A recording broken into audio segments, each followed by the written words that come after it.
episode 30. We've hit episode 30. It's time to retire. The big 3-0. Ooh. That's pretty big, man. When we started last year, I didn't even know how long we'd last.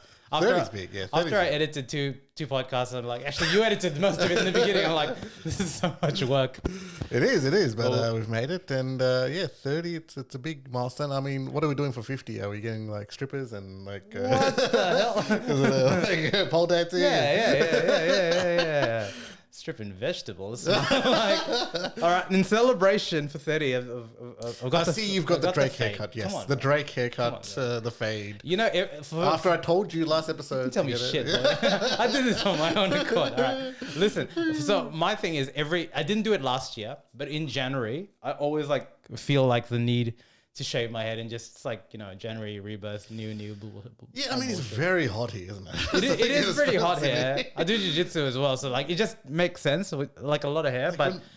Like the heat wave's about to start here. Okay, you shaved your head. How many years ago did you shave your head? I've been 5. Like it's been a while. Yeah.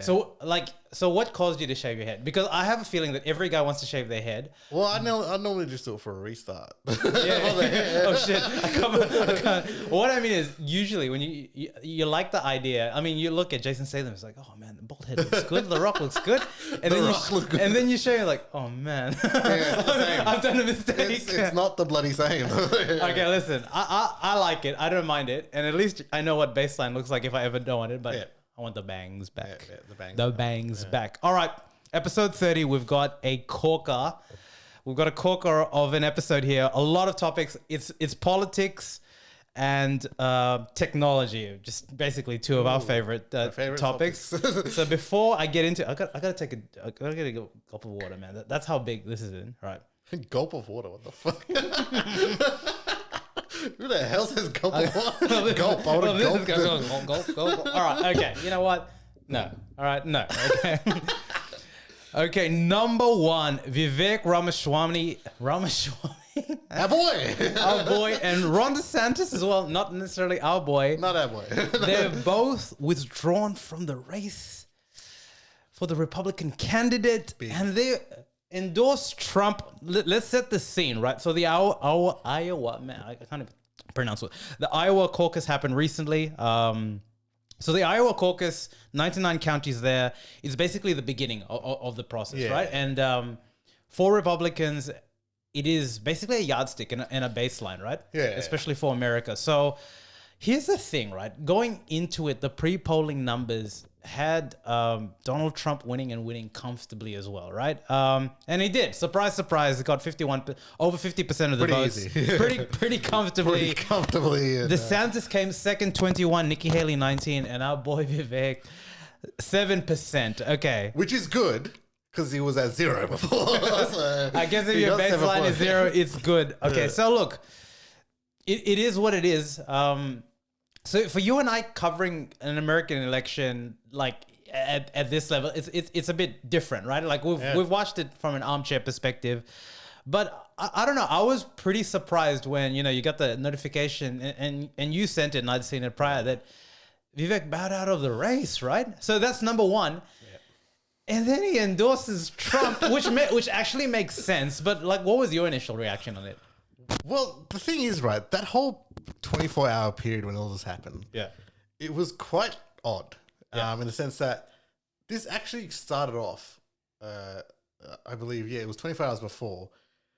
Trump put out some sort of tweet or something on Rumble, I think, saying, oh, this Vivek guy is a fraud, don't listen to him, he's not MAGA, whatever. Yeah.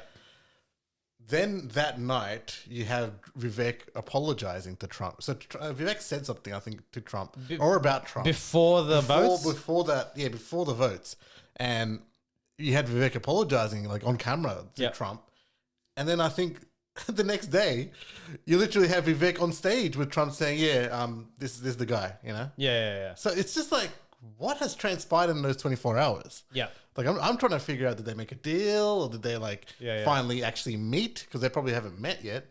And was this their first meeting then? This prompted their first meeting? Vivek's a very, straightforward guy. He's like, I don't have any problem if someone, if Trump was like hating on Vivek for some sort of reason, Vivek would be wanting to clear up. But Yeah, it was quite odd. Like the whole U-turn that Trump did on Vivek. It just, you have to wonder, has he been promised the role? Here we go. Cue the Vivek for vice president, which I've seen everywhere. Okay. Yeah, you're right. Look, when I zoom out and try to like absorb all of it in its totality, look, the Iowa, here's the thing, right? Like what you said makes sense, right? 7%, yes, it's a woeful sort of result. Woeful, it's pretty strong, but his baseline is 0, and to get close to 10%, considering that no one knew this guy's name a year ago, no political experience, is pretty big, right? So that's one way of looking about it. The Iowa caucus is definitely a conservative caucus. It would probably be one of the hardest states for him to get like numbers, had trouble right? announcing his last name. Shout out to Iowa. Shout out to Iowa, baby. Shout out to the cornfield. Anyway, so look, on one hand, like after you absorb the initial results from an optics perspective, you get it. It's just like you said, the speed of it, and like we've gone through this journey with him, right? Brash, pompous, the new wave. We've gone through all the GOP debates, which he handled himself exceptionally. He's smoked, like, as an orator and like a public speaker, easily runs laps around these guys, right? So then, look, we had this, like, it's in our older videos as well, like a couple of months ago, that realistically, we knew that as a candidate, he probably didn't have a shot anyway, right? Like, just statistically, right? Statistically, the way politics works. The way politics sort of works. And we were saying that he was potentially, not only he, but DeSantis and Haley were probably having one eye very closely involved into the legal proceedings to see if that bumped it out. Yeah. Because there's a reason that Trump didn't feel the need to come to any of these GOP debates, because the pre-polls had him. Basically, the numbers in the Iowa caucus are very reflective of what was there, right? So this is not only a Vivek thing, but it's just the optics of him. So, like, okay, let's talk about, like, So when they announced the results, he came up to his supporter base, and there was that the meeting of him withdrawing, right? So you have that speech. Or suspended. Campaign suspended. His wife just standing there next to him. It's just the whole visual of it, right? And he still talks well. And then, like, it's just stuff like when he said that there's no path for him to be the next president absent things we don't want to see happen in this country. What does that even mean? I don't even understand I'm like, what does it even mean, right? I don't even get, like, homeboy gets assassinated. I actually don't even know what that means, right? Like, fuck them. Just the wording is so off. And then he's standing there, and then, like, there are different videos of people taking the same speech, right? He goes and says, I will be endorsing Trump. And in one video, it's not a mainstream one, one lady in that speech says, don't do it. And I think collectively, some of us, me included, I'm like, oh, bro, did you have to say it so soon? Because then it feels to me, and it's, you know what? Was this the plan all along? And I think it was. Kind of was, right? I believe it was. Because, like, and it kind of makes sense, right? It's just that you go all in, right, on a candidate, and you think, like, statistically he's a battler, right? I think probably the writing was on the wall on the 4th or 5th GOP when he didn't have the numbers to even get into the debate, right? So the writing was probably on the wall there, but, like, you just couldn't help get caught up in the fact that the podcast and the number, he was getting so much big numbers. You thought that maybe there was a 1% chance, right?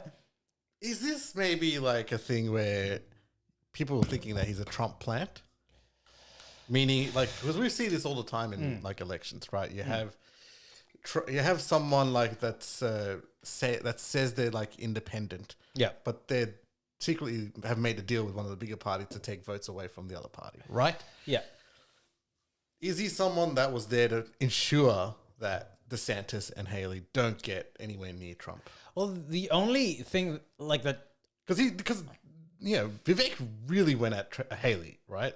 Yeah. Specifically, right? Yeah. Like, and Haley was the threat, and still is the threat. Haley is the with Ron out now. Haley is the only threat, and as that when we're recording, New Hampshire is in the next couple of days, right? Yeah. So really, with Ron DeSantis out, Nikki Haley, and that she has better polling numbers in New Hampshire than Iowa, but it's still Trump is still comfortably leading, right? As at the pre-polling sort of numbers that She's will have you leaning believe, heavily right? into the brown stuff as well. She's like, You gotta do it. Like, I'm brown. I got bullied in high school. I'm like, really? Have you seen the picture of yourself in high school? You don't look brown at all. Sorry. but going back, yeah, like he never attacked Trump. He always said that Trump was a good. That's the thing. He sort of skirted around. He Trump skirted around it. So and then I think that day when Trump put out that tweet, I think he said something. Yeah. And he must have accidentally said it. Yeah. And Trump caught wind of it and was like, "Oh, f this guy. He's not my girl." And then Trump backflipped in like a day. And I saw today, there was another. It must have been for that the primaries that are happening. Yeah. And Vivek's there hyping up Trump. Yeah. And I'm like, well, Trump's got his hype man. Yeah. Right. Yeah. Like much more than a Pence was or like anyone else. Pence was like a very silent sort of back of the audience sort of figure. Like you didn't really hear him that much. Vivek was like hyping him up. He was, but let's talk about this hype because this is just an American thing. It does my head in. But I lost my chain of thought. But yeah, you're right. He had 1 foot in, 1 foot out. Oh, this is the chain of thought that I thought, right? So it was 51% of Trump, 21 to so. DeSantis and Nikki Haley, 21-19, they're scope, right? And then you have Vivek, which is next 7, right? Yeah. I wonder if in an alternate world reality, if he got 20%, if it's because 7% is like by statistics. Here's the thing, right? He is anti-establishment. Yeah. He is not super PAC funded. So he's burnt 15 mil or whatever of his own money. Yeah. So statistically, you have to know as a businessman when it's ludicrous, right? Yeah. I've burnt this much of my money. Maybe it's a giant PR campaign because what we've got to know, and this is not a Vivek thing too, for Nikki Haley and for Ron, and we're going to talk about Ron as well. And I think this is especially true for Ron because I don't actually, let me hold that comment. This is the last time as a Republican that Donald Trump can be voted in. Yes. So this is a long game for a lot of these candidates, right? And they're young. They're not fucking Biden, right? Yeah. Meaning that in 4 years' time, they're not going to be old, right? Especially for a guy like Vivek, who's what, early 30s, mid 30s. He's going to be like just under 40, right? Yeah. Prime position. And now he's at least starting from a base of, hey, it was that Indian guy that was brushed. People know him, right? Yeah. So you think 7%, it can be 20 now. And if you don't have someone, here's the thing, the not irrationality, but like Trump has, at least in the Republican voters, this just weird aura that people just vote for. I don't know why. And there's a lot of people saying that now even the conservatives are voting for him. It's because he's not the everyday like he's not the same politician that you're seeing with Clinton, with Bush, with with Obama. Like they're all part of a group. Yeah. That is called the political elite. Yeah. But he's not seen as that way. And Vivek has some of that as well. Yeah. Right. Like Vivek, when people talk about Vivek, he's not really seen as someone that's political elite, but like someone that's against that. Yeah. That's why he's severely against Nikki Haley. He tears it down at any like opportunity he gets. But and that's why I think Vivek is someone that can really work well with Trump because they've both got the same sort of value of like we're not that part of that political elite, but we're really going to try and make the country better with what we think is the right thing. Yeah. So it is interesting. I mean.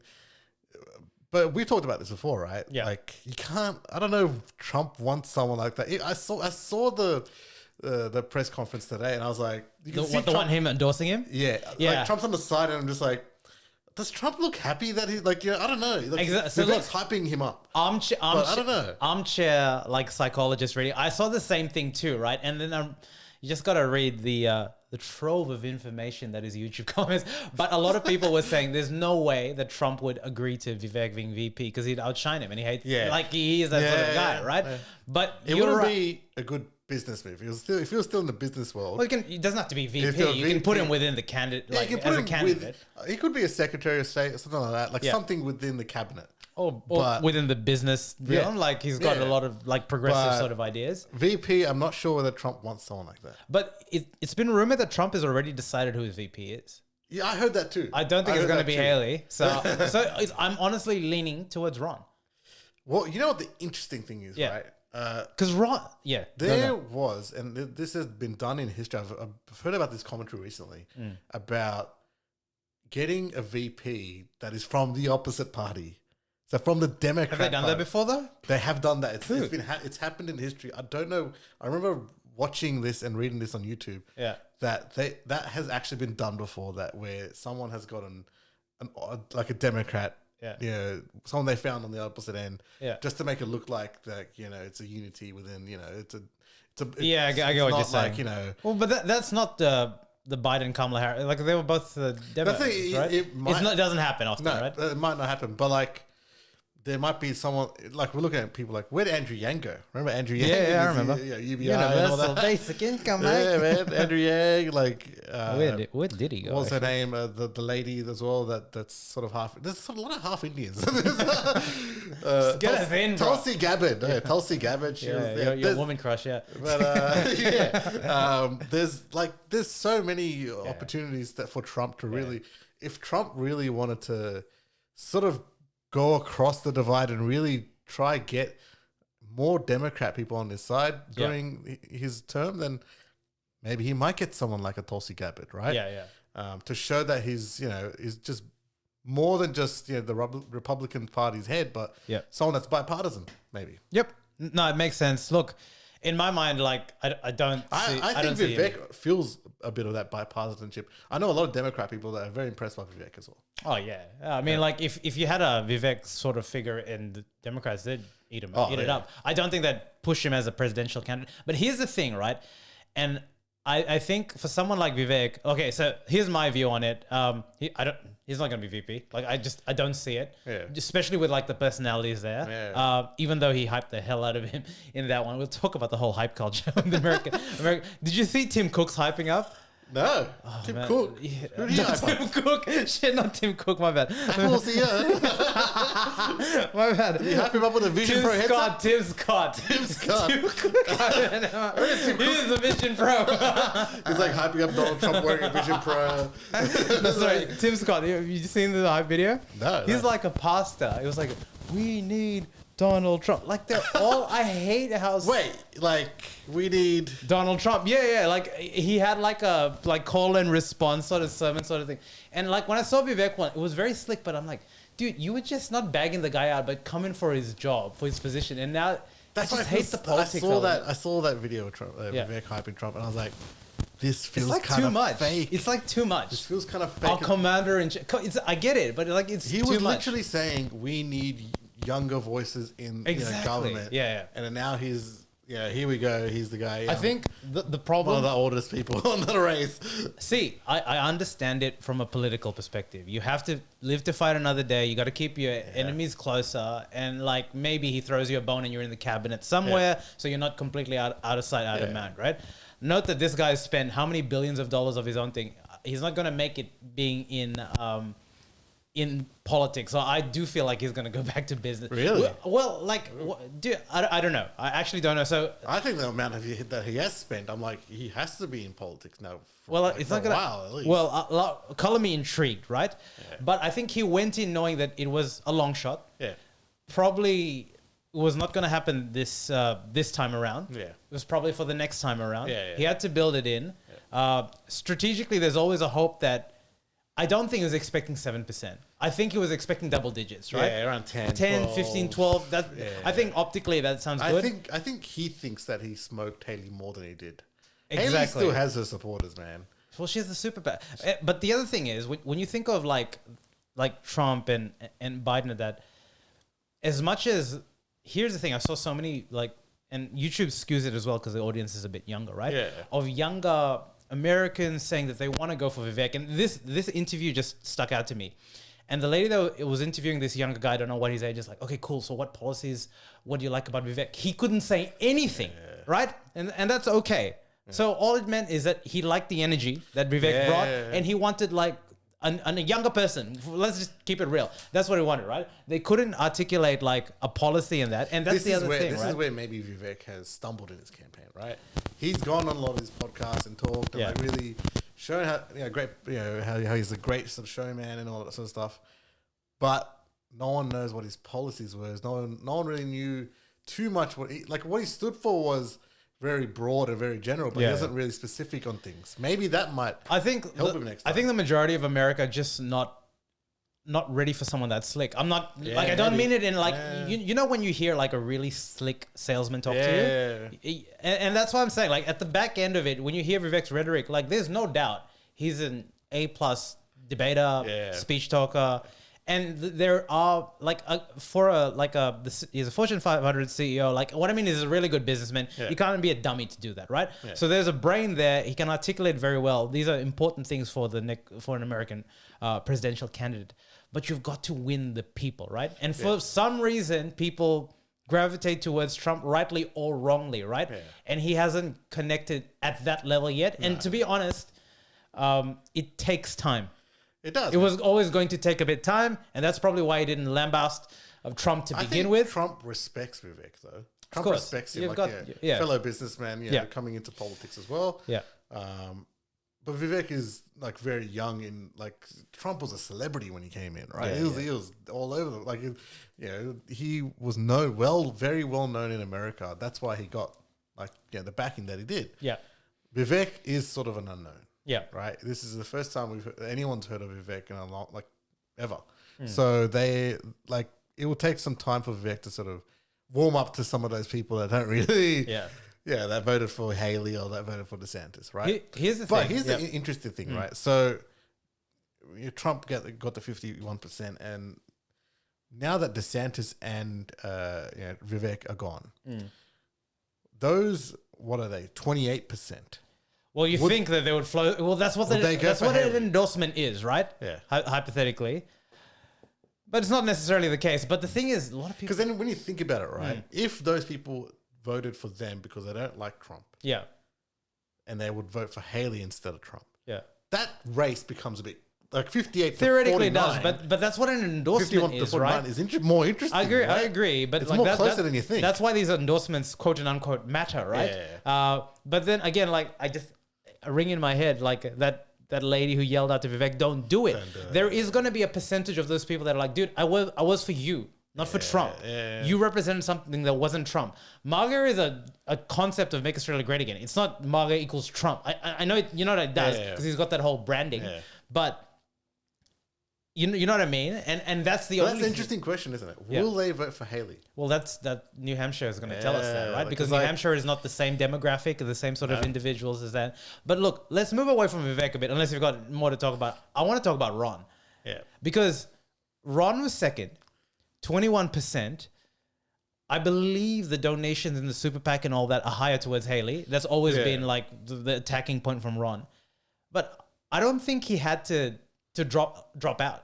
Like at least it was a bit of a shock. It was definitely more of a shock to me than that, right? So this to me, and he didn't outright attack Donald. Did he in the GOPs? I can't. He did attack Donald Trump early on. I saw a video because I saw a video of him flipping basically. Yeah. I showed it.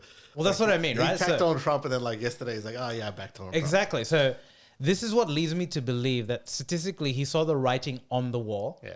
And his Rolodex isn't as big as Nikki Haley's. Like they've gone back and forth on that component. And he said specifically that if he didn't see a path forward, he wouldn't put the people voting in, including the resources. And I think he sees this as a way of gaining Trump's favor and being VP. I see, because to me, I could see from at least a personality sort of perspective. And the thing is, say what you want about Ron DeSantis, because a lot of people don't gravitate towards him because of his personality, a lack of, and all that. You don't need two of the same type of personalities between VP and P, right? So president, which is why I think from that perspective, Florida's done very well. A lot of people like what he's done as the governor. Yeah. Like there's rave reviews there. So he's a good Except for the Disney World stuff. That was very weird. He's a good operator. And I can see Donald Trump being more comfortable with a personality like that because he's not going to ever overtake him, right? Yeah. I mean, that's the thing. He probably feels safe. And then Ron falling in line because he's like, you know what, let's give him 4 years and then I'll be there. Yeah. At least I'm not completely out of sight, out of mind. But I thought that the fact that Ron he backed out was even more interesting. He wouldn't see Ron as a threat. Yeah. That's the main thing. Right? I think so. He wouldn't see Ron as a threat and therefore... Yeah, he fell in line, basically, right? Haley, he sees obviously a threat to his leadership, so I don't think he would ever want her as VP. Yeah. Ron, he thinks he can control. Yeah. And Vivek, he might be threatened by Vivek's a wild card because of how popular Vivek can be. Yeah. I think the other thing is how...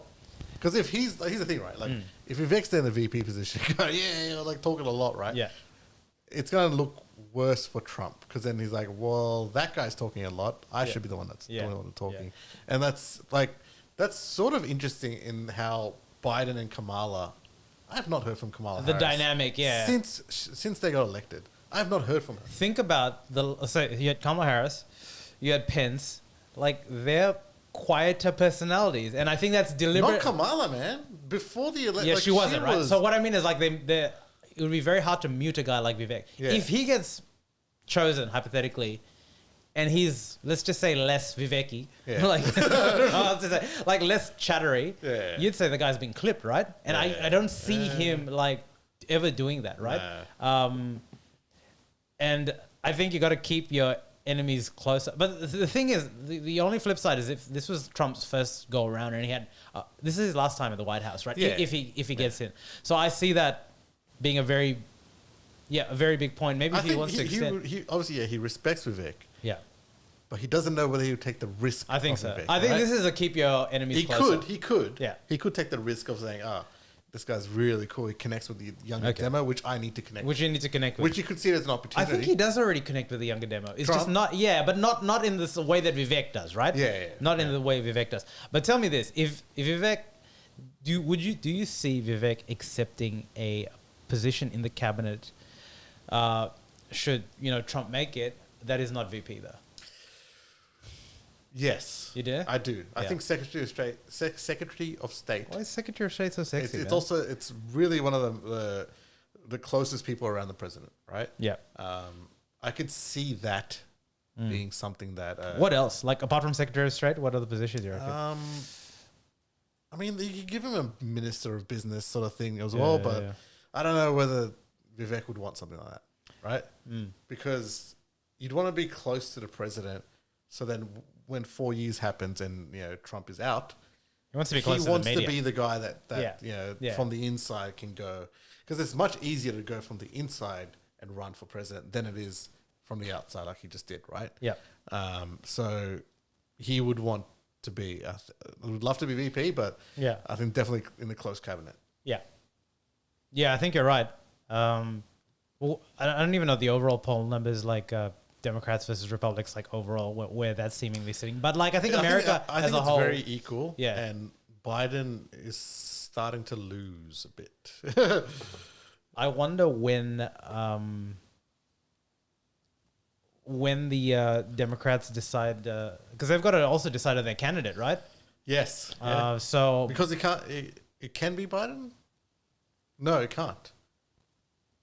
Or cognitively, right? It can be Biden, right? Well, like if you see him like these days, he's just getting smashed in the media, right? So I think who's the other guy? I forgot that they're grooming. Damn it. There's the guy from LA. I forgot his name. That guy. Yeah. Which is, I mean, here's the thing, right? Is Vivek going to turn into another Andrew Yang? I haven't heard from Andrew Yang since the last Democratic Vivek primary. is like Andrew Yang on steroids. Like it is. I think Vivek, like the numbers that he was pulling on these podcasts and was stuff that he is a superstar. Like you generally need to like.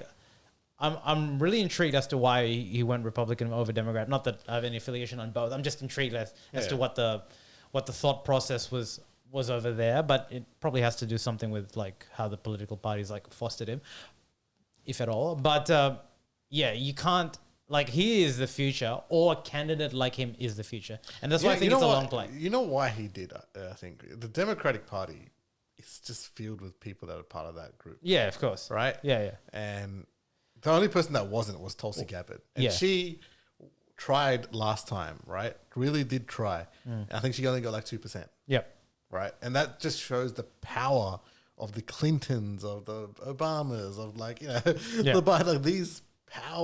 They're powerful people. Yep. You could be like as like Vivek or Tulsi Gabbard, but at the end of the day, you need the backing of those guys. Otherwise, you don't really get into the top seat. 100%. Unless you're Trump, really. Yeah. Who was, I mean, a freak case, right? Yeah. It was the polling was wrong that day, right? The Clintons were winning in that election. Yeah. And Trump just came in and was like, yeah, you got all the numbers. So, like, it was a freak of nature that whole election. Whether that would happen twice, I don't know. I don't think so. Well, look, New Hampshire is the next couple of days. If Trump wins by the same margin, like, it makes no sense for. I think Nikki's gonna. Yeah, she'd have just to. Like, you'd think, right? Her. But that's the thing, right? Like, if those people were anti-Trump, Vivek, it makes DeSantis, sense. And then it's a closer race than I think it just depends how badly she wins or loses. If she wins by one, she wins, right? But if she loses, if she's in the 40s, I'd stay. Exactly. You would stay in. I agree. Yeah. I agree. American politics, bro. It's where it's at. TBC. TBC on our boy Vivek. All right. So Samsung, they launched the S24. Oh my gosh, another new phone. Yay. But there's an interesting component about this. Look, every year, new screen, new camera, blah, blah, blah, blah, blah. But the bit that they're really highlighting, and I think this is moving forward where it's going to be, because we've reached a point of diminishing marginal returns on phones, right? Yeah. Like, no one is in their right mind, unless your business is paying for it, is upgrading every year, right? 20 megapixel, 50 megapixel, 200 megapixel. Like, phones are like $2,500. Yeah. So like, it's not happening. Yeah. But they're really pushing Galaxy AI. In the branding as well. In the branding. So what is Galaxy AI? Well, it's basically, it's kind of stuff like we've seen in the Google Pixel, in that they're now focusing on the software and the enhancements that you can do in the software. And I'll give you a couple of examples here to differentiate it. And this is pretty smart on Samsung's perspective. And I think basically gives us a little bit of a direction as to where I think the smartphone industry needs to go, right? Yeah. But Samsung AI, they've got stuff like a voice memo, which basically, you know, in the same way that you can just record stuff. Yeah. If you record, the example that they gave is a lecture. At the end of pressing, you know, record, it can actually spit out and summarize points and stuff like that. Yeah. So that's pretty good. There's web searches via circling images. Oh, okay. So that's really pretty good. You can sort of do that in the Pixel. iPhone. Can you? Oh, yeah. It identifies stuff and you can search for it. They've got a phone call live translation. So, for example, if I was calling someone in China that speak Mandarin and I don't want to, you could upload it, and that's pretty good. Yeah. If you need that as a use case, that's a pretty good example. So, and to think that is basically the version 1 of that software, of that translator. And I saw it. It's like, you know, you say something and then it says it in like the translated language. And it can do it in real time as well. But imagine it was more real time. Yeah. Right? Imagine it was, you'd speak and straight away the other person would hear it in that other language. Yeah. Which I think we're heading towards as well. Yeah. Well, but what's your thoughts initially of like software becoming the differentiation? Because here's the thing, right? This is a concept, makes all the sense in the world. Like, why are we bothering about like the incremental upgrades in chip and I'm just using it for Instagram and Facebook. Like, I don't need it to load any faster. Is this the way forward for smartphone companies to differentiate? The hardware market for phones is saturated. Yeah. A long time ago. Yeah. Same thing for like computers, right? Remember when you got 256, 1 gig terabyte of RAM? I'm like, how much RAM do you need at a certain point, It's saturated, the hardware market. The only way people can go forward is with software, and the latest trend in software is AI. Now, the thing is, this is sort of moving towards that future that you see in that movie Her, and I keep referencing that movie, so you definitely watch it. But it is sort of that future, and we've seen other devices that have come up recently called the Rabbit R1, which is like a pocket device, which is all based on AI. The whole thing is AI, and all you do is you talk to it, you interact with it, and it's not a phone. It's just literally you talk to it, and it does all the stuff for you. Like, I need to get to, you know, like George Street, and then like it books an Uber straight away. I was like, the Uber's here, go get it. So we'll see more of that. Like, with like Apple hasn't done anything yet. I mean, we have Siri, but like it's very bare bones. But the evolution of Siri with AI hasn't happened yet. And I think behind the scenes, I'm hearing that they're investing big into it. Yeah. But when Apple does it, that's when it's going to be massive. But the Samsung demo and what they've shown is what I see Google doing as well. So Google's already invested a lot in AI. Yeah. So you know what's the interesting thing about the Samsung Galaxy AI? Yeah. It's powered by Bard. It's powered by Gemini, right? Yeah. So this to me is interesting because this is like a frenemies dynamic. Yeah. Like if you are, well, it's a bit aggressive, a bit exaggerated, but like if you're building your platform, firstly, it makes sense for Google. A lot of these features, if you think about it, they are in the Pixel kind of. Especially, especially the image modulation where you can change and remove. The Pixel's done it, which means that the Pixel's definitely using the Google AI. So this is a revenue stream for Google, which makes all the sense of the world. ChatGPT is doing it with GTP. But I would be very wary of building a lot of my functionality on it because there's such a dependency there. And you have the same thing with like Apple and the App Store and all that. What's to say if for example, they go down 3 generations and they've built, because this is V1, right? Yeah. So they're going to build new use cases. They're going to sharpen the existing use cases so it gets really better. People are used to it. So what happened if Google says, you know what? I'm going to raise the rent 5x or whatever for the use of this. And Samsung says like, hell no, I'm not interested. Well, here's what I see happening. And it does relate against that movie. In that movie, you install OSs onto your phone, right? Yeah. The phone is a blank canvas. It's a piece of hardware, but then the OSs all have personalities. Yeah. All different personalities. And that's where I see the future going, right? People are going to be making different type of OSs. The phones are going to be blank canvases. You just can go walk around JB Hi-Fi and you can talk to different OSs and be like, oh, I kind of like that one. That one's kind of cool. I'm going to install this into my phone. How much is that? $500? Okay. Boom. Yeah. And then literally you talk to that OS like it's a friend. Yeah. That's the future. That's where I see it. That's where the differentiating factor is going to be because hardware is already saturated. Yeah. I don't know whether Apple with its closed system will do that, but I think Android phones are going to get that massive transformation where there will be a bunch of different OSs that will sort of go into it. See, software as a differentiator is a very interesting thing because I was Samsung before. Yeah. So I've changed to Oppo, right? Yeah. So Android, right? And the core experience is the same, which is why for at least Android peeps, and even if I move to iPhone, it's the similar. core experience is the same. Yeah. So just say, what's another big HP, Oppo as well. Like just say they decide to go down, and they have versions of this already. Yeah. It's a lot of same, right? Yeah. So like you said, like, how do you differentiate if software is going to be the new battleground? How do you say personality? That's how you differentiate. Yeah, that's what I mean. But what these OSs, these AIs? But what is personality, right? Because everyone can create like an app that does relatively the same thing, right? Yeah, the Scarlett Johansson is the voice that's talking to Joaquin Phoenix. As the OS, right? As the AI OS. She has a very husky voice. She's very sensitive and stuff like that. But imagine you can get one that talks like Vivek. very salesman-like. You just can't let this guy go. Very brash, very very VP, That's what people will be buying, right, in the future. Yeah. They'll be buying, like, it's an OS will be like an AI friend that does everything for you, that does all your work, that books all your trips, books your Ubers, like does it all. And all you're doing is talking to it. It's be like, oh, well, how's your day? Yeah, I did this. Oh, can you just make sure you make a note of that? And and can you get me some food later on, like in around 7:00? Yeah. Surprise me. Stuff like that. You'll be talking like that to an OS. Yeah. Instead of like the robotic way you talk right now, it's like, hey Siri, can you do this? Blah, blah, blah. Like that's gonna go away. Yeah. And when you have more of a connection, Siri's on it, mate. Damn, man, Siri's listening. Replace me. Oh man. But yeah, that's what you're gonna get. You're gonna get people more personality in these OSs, and that's how companies are gonna differentiate. I see maybe most of the hardware phone manufacturers not sort of continuing in hardware anymore. Yeah. And focusing on software. Yeah. Because there is a lot of Android ones, right?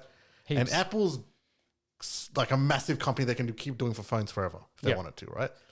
But even they're seeing that it's saturated and the sales are... well, they're not growing at the same level, yeah, right? they're not growing... Which they're there's no slightly need to, right? declining even, right? So it's... They don't see hardware as the way going forward. It has to be software. Yeah. No, I agree. To me, it's just... I'll be very intrigued to see how we differentiate it. Because again... there's a dearth of software everywhere. Yeah. There's a lot of open source stuff that's free that does the job very well. So like this is like evolving like crazy, right? 1 year, like the 30 episodes we've been talking about this, and the way it's evolved is crazy. Where do you see this in like? Because I was thinking that we're in the dial-up stages of AI, right? We're in dial-up, but it took 20 years for dial-up to become for the internet to become what it is now, like really gigabit speeds and all that sort of stuff. Yeah. What do you see in the evolution of AI in 20 years, or do you think it's going to be even quicker? I think the rate of progression is going to be quick, but I think the rate of progression right now is measured in like the normal metrics of speed, processing power, etc., etc. Once a company revolutionizes what a practical use case can be that people stick to, and we're going to talk about, for example, the Vision Pro, which the concept is the same. That makes sense, and it's the next thing that I can't live without because there's almost an addictive element. Then it's there, and I don't think any company has figured that out now because the way the smartphone became an addictive element that you needed to have, right? Yeah. And in a way that, for example, like streaming, like music evolved from downloading MP3s to CDs to MP3s to now streaming sort of music to whatever is next. I think you're right. We're definitely in the dial-up phase. I don't know because I can't visualize a world and what that kind of looks like, but we can see worlds there. I think what needs to happen is an amalgamation of really big players and exclusivity and like tribes between AI technology companies, be it Tesla, be it OpenAI, and as far as we're concerned, Apple is an AI. It's going to be. Samsung is now going to be an AI player, and Meta. So I think Meta's doing a lot in AI. Meta's doing heaps in the download. So like all these companies, I think, for example, if like Samsung merges with Meta, and they like where you're and if I said you could only download Facebook via Samsung, what would that do? That's the division. Like you need exclusivity, right? That's always been a business concept to do it. And right now there is no exclusivity, and that's what makes it easier to push it out there. But it makes it harder to. I think it's up to which companies are willing to disrupt at that level. Yeah. Which companies are willing to contract to expand to kind of get there and integrate technology with hardware. Because really, and I wanted to talk about the Samsung Ring, which we don't know much apart from the fact that it's like going to be a health ring there. Yeah. Makes all the sense in the world because I hate wearing like whoops and shit like that. Like to do like a ring makes sense because people can sleep with their ring. It's going to be wearable tech. It's going to be those chips that we've been talking about or whatever it looks like. And we're going to talk about the Vision Pro, but the Vision Pro is bulky, dude. Who's going to wear that shit, right? Yeah. It has to be like this. Yeah. Like it has to be something like that. That's the form factor that... And we'll talk more about it. We'll talk more about the Vision Pro. But wearable tech is going to be where it's at next. And it hasn't taken off as much as I thought it would at the moment, but we're very early in what it can do. Yeah. Right? There's smart glasses, I think, are the way forward. I think, right? Yeah. Because I looked at the Meta, the Ray-Ban glasses that are in stores now, right? Where you can record 60 seconds of video, you can connect it to your Facebook and Instagram Live and all that sort of stuff. Very impressive, I gotta say. Like it was actually, I tried them on and the speakers and all that. I was like, this is interesting. It's like what, 350 Australian? It's not that expensive if you really wanted to, right? Yeah. And I was half thinking of getting it even. Yeah. I was like, this is kind of cool. That'll be cool as an action camera in a way, right? Like your point of view camera. All those POV vlogs, it makes sense. And I'm just, and then it's just like, I wonder what this tech would be even in 3 years. Yeah. Right? And we saw recently at CES, Samsung unveil, I think, the transparent LED tech, which I think doesn't have that much use case other than with AR. Yeah. It's been made for AR. They didn't show anything with AR there. Yeah. But the tech, I believe, is made for AR. Yeah. That was the biggest problem with getting that sort of form factor with sort of the Ray-Ban sort of style. Yeah. Is the fact that how would you project onto that? Yeah. And I think that transparent micro LED is a solution. Yeah. It's already happening, but who are the players? Yeah. Who are the hardware providers? Who are the software providers? And how will they symbiotically work together to make it an absolute necessity? And how will we be able to push it to the mass market. So how do we drop the unit economics so that everyone can afford? Because and let's talk about the Vision Pro. So the Vision Pro is here. We're here. The launch date is February the 2nd, but apparently it's sold out. There's only apparently rumors of very limited numbers. Well, 180,000 units. But check this out, right? So it's $3,500. Let's just call it $3,500, right? Around there, right? Yeah. 180,000 units. It's about the amount of a very expensive MacBook Pro. Yeah. Which I've brought before. Like, that's the price. But it's 630 mil, man. It's not bad. Yeah. But I don't know but like, look, we've talked about like the product. It's going to be niche. Yeah. It's really expensive. I think that's on purpose that it's niche. It's not really meant for public. I got this theory that it's not really meant for public, for the mass. Well, not at that price. Definitely not at that price. It's meant literally, and people have called it a dev kit.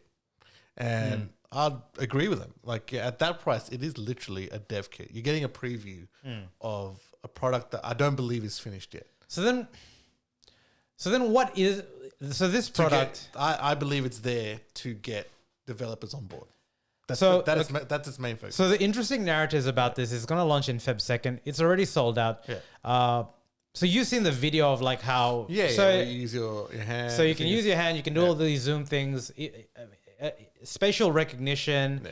It has a lot of the Apple productivity apps. Yeah. There's actually like a demonstration where it connects with your MacBook Pro, which basically, if you have it on, it's basically a portable screen, if you want to think about it, that allows you to be immersed in whatever content you want, right? Yeah. So there's a big hoo-ha about a lot of the major apps, i.e. YouTube, Netflix, and Spotify are not going to launch with an optimized thing. So it's coming in half-baked with some of the biggest apps in the world. So I think... And this is the problem, right? Yeah. Apple and its App Store, they take a 30% cut. Correct, yeah. Which just, like, if you're trying to get developers onto this, I would consider Apple if you would just, like, not have that 30% cut. Maybe go down to 15%. Well, it's a big revenue, right? It's a lot. That 30% cut really... It does drive a lot of developers away. It does drive a lot of revenue for them. But that's the thing, right? Maybe they could reduce it if you, for example, work on an app specifically for the Vision like Pro, the economic ways of incentivizing it.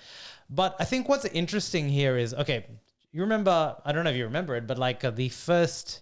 So for example, I was amongst the first guys that bought like an MP3 player, Creative Muvo. Yeah. Like I remember the name, right? So you have early adopters at any sort of scale, right? Yeah. But now we're in the spectrum of technology that people know, not that they know, but like, you know that, dude, if like a new technology of the first time comes, it's never going to be good as the first, right? No. It's the first, it's never going to be good as the second or third, right? But that doesn't necessarily stop people from buying, right? Yeah. And they've interestingly labeled this product as Pro. And when you label it Pro in the Mac series, or it's a pro-grade instrument, meaning it's not for consumers. And the interesting thing also, they're not calling this a VR, AR device. They're calling this a spatial computer. What's the difference, though? Because it has, and this is the difference, right? It costs that much because what they're doing with VR and AR is unheard of. Yeah. People who've tried it, be like, this is incredible. Yeah. It's mainly because of the fact that they're using expensive LEDs, really expensive grade equipment, right? Expensive grade equipment, expensive cameras. The whole thing costs a lot to make. And I'd be surprised if they're making any level of profit on this thing at all. And I definitely not a profit. They won't. Yeah. And that they probably know that they won't. But it's just the device is a big shift. What I've been told from like your Meta Quest, was it headsets, right? Yeah. This is like on another level, and people believe it's the standard that needs to be reached to reach the mass market. Yeah. But the price is a problem. Yeah. And Apple realizes that as well. The tech that's needed is like very high, but the price is way too high for a mass market to really grasp it. I've been told that they're also working side by side on this Ray-Ban style version of this, which could be like a light. So that's Pro, right? Yeah. This could be like a light. They're probably waiting for the tech to sort of come down, the price of components to come down to a point where that's possible. Yeah. The version 2 of this would be interesting. I wonder if it's cheaper.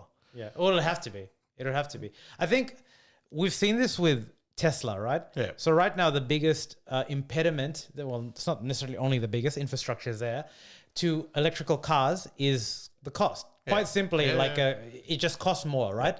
apart from the charging infrastructure and that, which is actually another big element. So Tesla is rumored to be working on a $25,000 US car, which that would be a game over, right? That would fuel adoption. So that economic price point is there. But I think what Apple are masters in marketing and manufacturing. So what the Vision Pro is, assume you're not making any money on it and it's a loss leader, which it probably is. I can't imagine it'd be a loss leader, but I would assume it'd be net neutral, right? Or very little loss that they're making on it. It is the ultimate marketing device because you'll have one of these in every store, which anyone, regardless if you earn 20 grand a year to 120 grand a year, will be able to put on, right? Yeah. So what happens is you have this that aspirationally you're like, oh my God, I tried this. It was flipping sick, right? I can't afford it though, right? Then the downgraded version happens that comes in for I don't know, let's call it $900, right? Yeah. Whatever, right? Like to still make a quality component. And you know, just by virtue of the price difference, that it's not going to be the same level of quality. Yeah. But you've already bought into it because that level of quality in your mind is going to be what Apple is resonating, which is what they do with their MacBooks. Yeah. Regardless of the fact if you buy the most expensive MacBook Pro or MacBook Air, you have bought into a level of quality. And if you've experienced the MacBook Pro as your first thing, even though you're buying a MacBook Air and it's maybe, let's say, 50% of the experience, you're still going to be transported to that experience there. Yeah, yeah. Because otherwise, if you wanted to make you into that experience. Yes. If you wanted to make money straight off the bat, you can go reverse. They could have made a cheaper one to begin with. Like it makes economic sense. I think they wanted a wow. They wanted a wow. And Apple has the balance sheet to be able to do that. Here's the thing, right? This is also the combination of their hardware endeavors. Yeah. So they've been developing chips now for a couple of years, and this has an M2 chip. Yeah. So. Yep. This is a culmination of that, and what Tim Cook has wanted to do for a long time. They have an advantage over Meta, who's I believe would be the closest competitor, right? Yeah. With the Quests and they're stuff buying like that. NVIDIA chips, right? So Meta's buying, actually, they're called Snapdragon. Yeah, Qualcomm. It's an Qualcomm. Yeah, Qualcomm, which is what all the which is a mobile chipset, right? So this is the difference, right? Meta has a mobile chipset, while the Vision Pro has something like an M2. An M2. Like chip. A desktop. I mean, like which is a fairly powerful chip. Yeah. And... yeah, that's why they're calling that a spatial computer and that VR, AR device. But do I see Apple releasing one that is similar to that would compete with the Meta Quest? That could be like, it wouldn't be $400 like the Meta Quest is right now, but imagine like a $1,200 device. Would you buy an Apple $1,200 device? Well, here's the thing. Your perception of what is expensive is relative to what you... how am I trying to... is relative to what you think it's worth, right? Yeah. So, for example... if you were presented with an item that was $500 and it was 20% on sale, I'm getting a deal. It's a freaking deal, right? Yeah. So if I saw a Meta, if I saw the Vision Pro and it was $3,500 USD and I had a Vision Lite, even though it's light and it's 1,200, I'm like, shit, if it's 50% of if it's 60% of it, it's a massive deal, right? Because psychologically you're bought into to what you kind of saw. And I think that's the way you can play it, because Apple products are always more expensive than because this is what I believe Apple's trying to do with the strategy. They're going to keep it in stores, have people try it on, build that buzz of like, this is an amazing headset. This technology is incredible. Because while Meta has done well with the Quest, there's 25 million sold of the Quest 3 and Quest 2. I don't believe it's reached completely mass market. It's very good as a console. Yeah. As like a games console. It's very respectable numbers. Yeah. Has it reached smartphone level type thing? No. But how would you do that in today's age with something like a VR headset? Is you go the Apple route. You really wow them with something crazy in store, build a buzz, build that word of mouth. Yeah. And then when something like a Vision Air comes out at $1,200, which is much more justifiable, then you'd be like, okay, maybe I get that. Yeah. That makes sense. I can get it for $1,200. Yeah. Maybe it's a plan. Maybe it's like a phone plan, right? You pay like what, $50 a month, you can get it? Yeah. Well, we agree that the form factor, I've been told how heavy the damn thing is not a mass market form factor. Well, here's the interesting thing, right? I heard a lot of reviewers say that the first time they tried it, absolutely incredible. Yeah. They were like in another world. It just felt like, the input was crazy. Yeah. They didn't know how it was working. It felt like magic. The second time people tried it, they're like, the magic's there. Yeah, they noticed. But I can notice that the weight was weighing me down. And because it's a high quality screen, it's a high quality chipset. But here's the thing, right? Like that short term sort of wow factor is what Apple's going for in the stores. Yeah. They know no one's going to buy this. Like mass market. Sold right? out. But there's like, obviously enthusiasts, they'll buy it. But the mass market, they'll go in and try it. They'll only try it for like 15 minutes. I will say, if you think of the use case of something like this that can immerse you in, what are the use case of it? I can tell you the use case of it.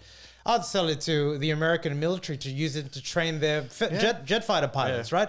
I'd give it to surgeons. And that's what Microsoft did. It was a B2B business that was selling it with that thing. If you have something that good. Well, here's the thing. Would you use this to replace your laptop? Because that's what Apple wants. No, I wouldn't. It's because of the battery life, right? It's not the battery life. It's because the form factor. If I have what was it in kilos? 300 grams? Yeah. Okay, it was 600 grams. 600 grams, yeah. Bro, that's 2 Coke cans. Okay, it sounds small. But if you have two when you have that for a while. Yeah, and also the weight distribution is on the front. Yeah. It's not that it's on your top. That's it's a good there. thing with the Quest. They have these straps where the weight gets distributed equally, so you don't feel it as much. Exactly. But the point of the matter is not, I wouldn't, because I just think that like you use your laptop for hours on end. It doesn't work like that. Like not with 600 grams in front of you. It probably won't work until it's in the glasses form factor. Yeah, the Ray-Ban. It has to be the glass form factor. The tech is not there yet, and the price point's probably not there yet. But it's a great marketing tool, and it's a great product in itself. And the good thing is, like, that's what you want Apple doing anyway. Like you want them pushing the boundary. Yeah. They for the longest time, Apple they made the iPhone, and they're like, we'll just make different. We'll just make it curly edges, bigger screen, the watch. Like they weren't really revolutionizing anything. I will say I don't think this is revolutionary. This is definitely like it's pushing a lot of buttons, right? It's definitely like this is a complete 180. Well, we know that Apple is working on a smart car. You know that, right? Yeah, they're working on cars. Yeah. Dude, they got to get into houses. Yeah. What if you had a smart house? Yeah. What if you had a smart house that was built in, I don't know, graphite? Well, we've heard about these like houses that get modular, that get clicked on. No, we've heard about houses where you can buy online and they get delivered already made with Tesla within like a week. Yeah, and maybe that's a smart house that just gets delivered to a plot of land. Boom, plug it on, you're ready to go. I often think, man, like, and this is just like the romanticist in me, like.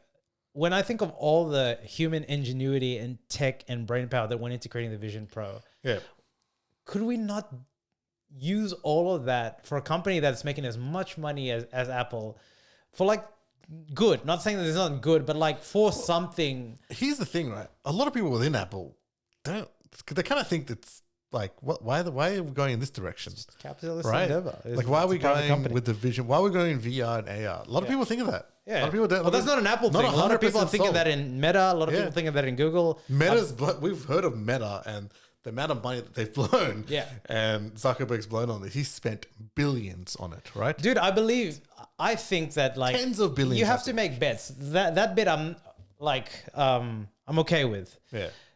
Like the bets. I mean, you keep doing it and making. With the VR's AR's now been here for a while. It has been for a while. Yeah. And I think the adoption of it has been very slow. It's not. It hasn't had its Steve Jobs on the stage moment with the iPhone. Yeah, it hasn't had that moment yet. Yeah. I feel like you remember the Palm Pilot before the iPhones, before smartphones. There used to be Palm Pilots. Yeah. And that was literally like the smartphone before the smartphone.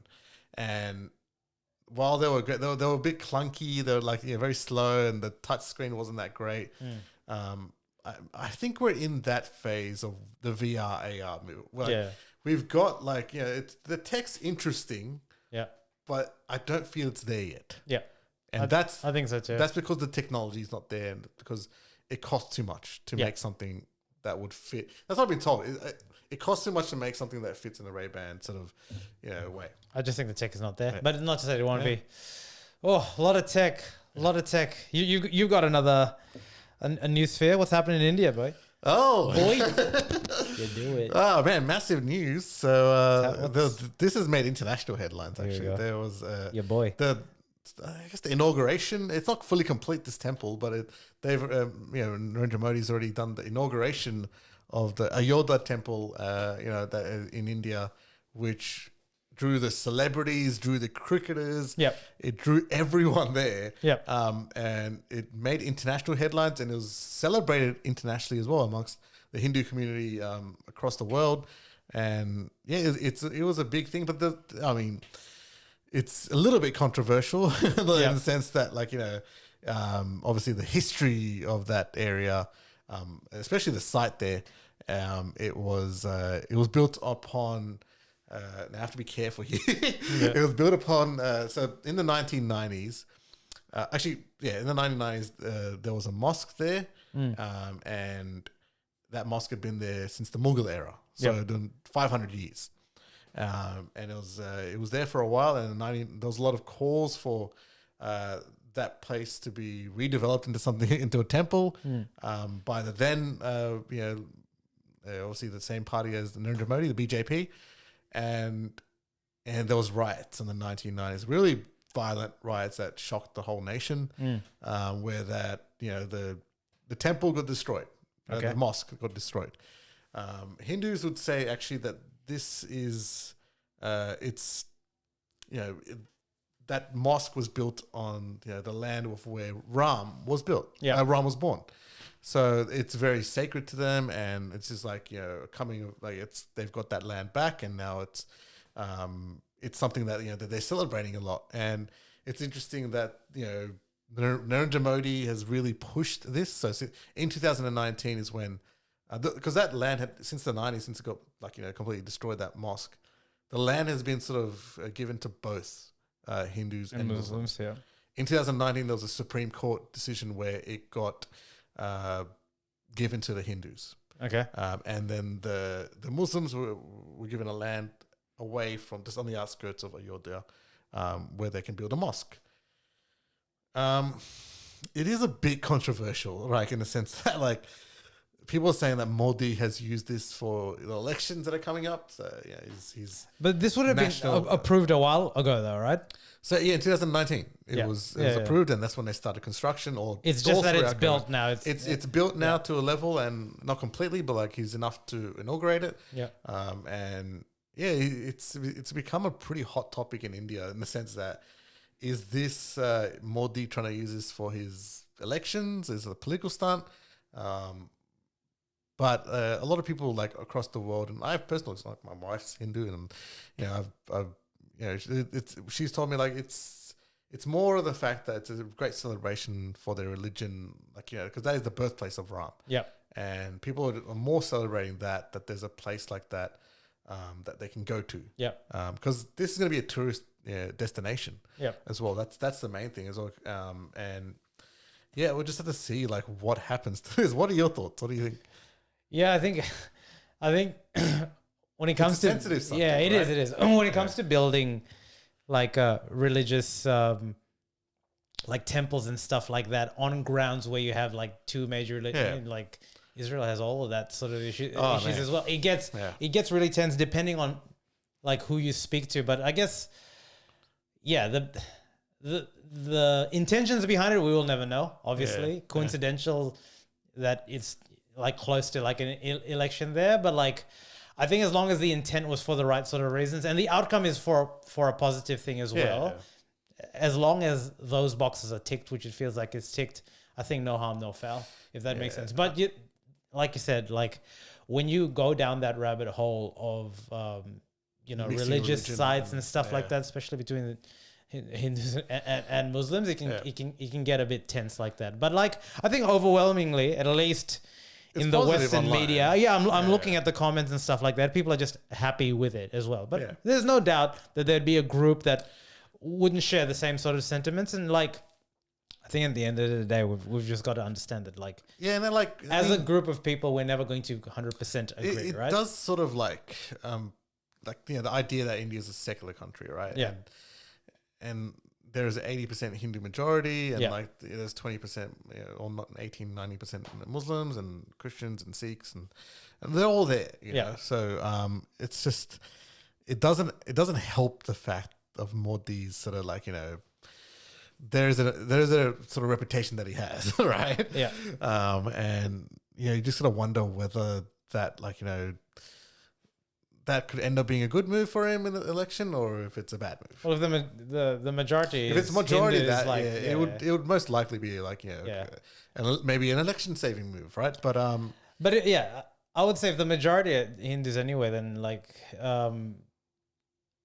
no, you're right. Like I can see it. I saw a lot of interviews of like a lot of Muslims being hurt by it as well. Yeah, they were like, they're probably. I mean, to be honest, he could have gone forward in a way that sort of included everyone. As in what, 2 temples? Or like split two temples, but like maybe including some of the Muslim community to, at least accept it, or like just like sort of say like, this was this side, but like, we've got your side as well. We respect both, and going forward, there's a different way it could have been done, right? Yeah. Instead, like, he invited a lot of Bollywood celebrities, a lot of cricketers to come along, and isn't that the Indian? Which is I'm just saying you have like the pompous and the ceremony. I mean, at the end of the day, like those guys are going to go, and then what's going to be left there is the local community, right? Which is what you're saying, majority Muslim. I would have liked if they like all religions are sort of involved in that. Yeah, because it is a big thing. It's big thing for the Hindu religion, and I respect that. But like, it would have been more better to go forward with everyone, right? Yeah, I mean, like, the only counterpoint I say to that is like, if it's been decided and it's out of your hands as like a Muslim leader, and that like, how would you convince them to be okay with it? That's a tricky situation. You know what I mean? Yeah. Or if one advocate says yes, and it decides to be that front forward face in the media. They're gonna get lambasted. Like you're never gonna win, and we saw that in the voice vote. Remember, you had Aboriginals against it, and then you had people thinking, "How are you against it? Like, isn't this for you?" And that's what I mean. Like, it's just always going to be complicated. But it's a big day for India. It is a big day for India, and like is a big day for a lot of my Hindu friends there. So it's actually sort of united the country in a sort of way. As long as it brings positivity, when people come to the country. And to me, I'm interested in the tourism aspect. There's a lot there that like it's going to bring a lot of tourism to that area. Yeah, and that part of India needs that sort of push for tourism as well. Yeah, it's a lot of religious sites around. There's Nepal very close by. Yep. So there's a lot of sort of history around that area. So it's good to see that getting a lot of coverage. That's it. India on the news again. Brown boys. Yeah. We're repping. Mate, Ep 30, mate, was a corker of an episode. Mate, big one. Should be good. I mean, we'll see. Have fun editing. All right, we'll see you next week, guys. Jeez. Peace.